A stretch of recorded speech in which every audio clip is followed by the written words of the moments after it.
on the previous episode.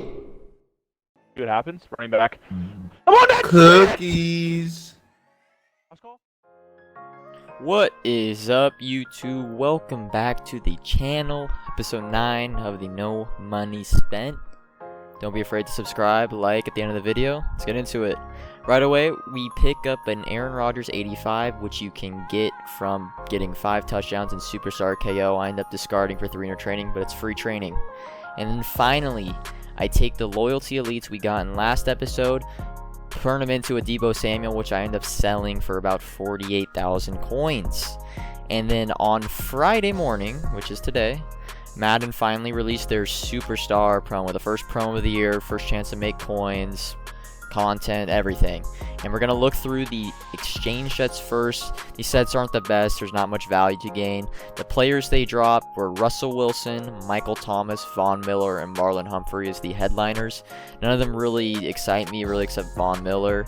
And then you have some mini bosses, Miles Jack, Nick Bosa, probably the best two. They also released a bunch of solo chains along with like Superstar mission objectives to give us a bunch more XP. Going through the solos, they don't give the best like guaranteed cards, but you get a lot of options like 74 to 84 Superstar packs. These sets require a couple 74 to 79s, a couple 80 82s, and like an 83 to get the 86s. You then put the 86s in to get the 89s. And then they also, like I said, dropped a bunch of objectives to give us about 35k XP along with about 50k coins that don't take too long. They'll take a couple days. When you first log in, you will get this starter pack. I end up choosing Von Miller. You can discard this for 100 training. I advise you to keep it, put it in your lineup, because one of the objectives is to play a game with 6 superstars, 12 superstars, and 20. So I'm going to keep Von Miller and use them in the solos to complete the objectives. And when I first logged on, my initial thought was I need to try to make coins. Legends come out tomorrow, so I'm going to work my way in the auction house. I'm going to pick up a couple of 83, or I think it's just 83s, because I end up buying about 6 or 7 for about 14 to 15k. I thought their price was a little low when their requirement for the sets were like really important. So I end up flipping about 6 or 7 from 14 to about 19 to 20k, making about 30k in probably 10 minutes. They sold right away. I also end up flipping some lower 70 to 79 superstars that I buy for about 2,000, flip for 4,000, make like 10,000 passive income while I'm fucking playing solo challenges.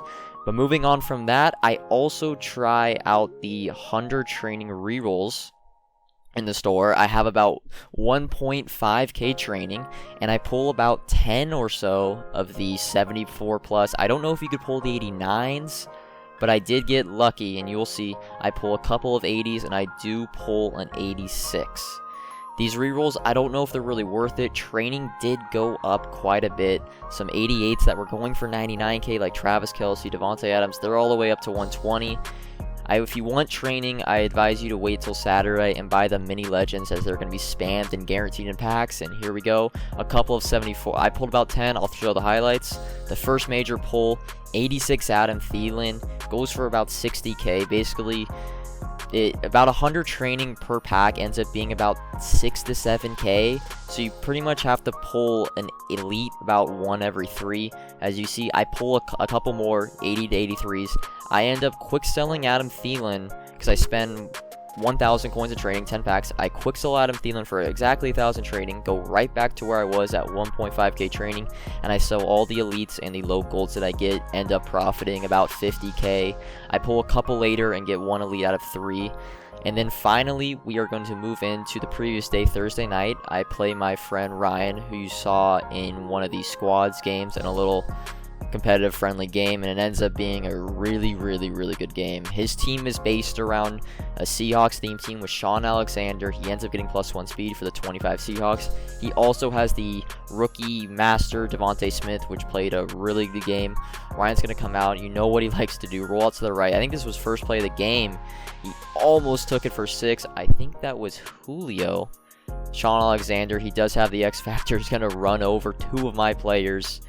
And it's getting ugly fast. I pretty much have no stops. It was 2nd and 12, but again, I don't know. I can't tell if it's Devontae Smith or Julio, but he's just throwing crossing routes over and over. And finally, I end up getting stuck in a cover 2 on the goal line, and he makes the smart play and finds the gap in my zone. I'm going to come back on a 4th and 6 on my first drive. I was kind of struggling to start out, and I throw it right over the middle linebacker, hit Tyreek Hill, and eventually, as most of my drives do, Antonio Gibson finds his way into the end zone.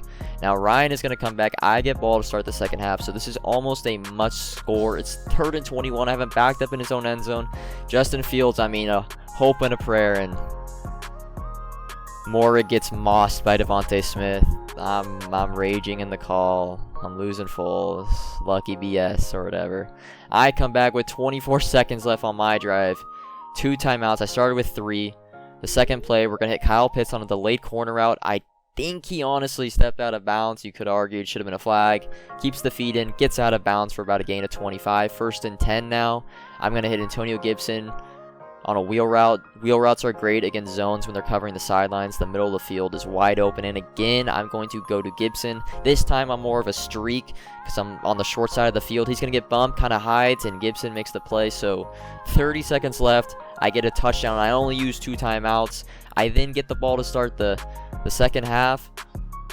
Not Fields. Josh Allen again. I love that Tyreek Hill. It's a late dig. The user can't really get to it. I finally hit Kyle Pitts on one of my hot reads. Gets about 20. 1st and 10. I'm looking again. Scramble. My offense is humming. He's not even getting close to stopping. But a lot of people are going to struggle in the red zone this year, me included. 3rd and goal, and I get stuffed at the 1. 4th and goal. I'm going for it again, and my center gets blown up by his D tackle, J.K. Dobbins, stuffed. And it's 3:35 left. All he really needs is a field goal. It's 4th and 2. He's kind of forced to go for it, and I let the CPU get the auto swat, and he just whiffs, and Randy Moss is going to take it from the 20 to the 10. Morig, remember the name. Gets the stop at about the 8. 1st and goal. He's going to take Sean Alexander. Morig again, a great hit. And we're going to bring it to 3rd and goal. On the 5, you see Morig. I'm going to slow this clip down. I know he likes to run a lot of level sails. I'm going to contain with a spy. I'm basically the only defender in the middle of the zone. I see the X route breaking, and Morig, after getting mossed, makes the game-saving play. Chig, my friend, leaves the party. Missed it. Morig also gets out, and he is on his way. And unfortunately, Ryan has an early exit. So that's going to be all for this episode. Legends tomorrow. Ed Reed, LaDainian Tomlinson. Bunch of cool legends I'm looking to pick up. But that's going to be all for episode 9. Don't be afraid to subscribe. Like. Until next time. Peace.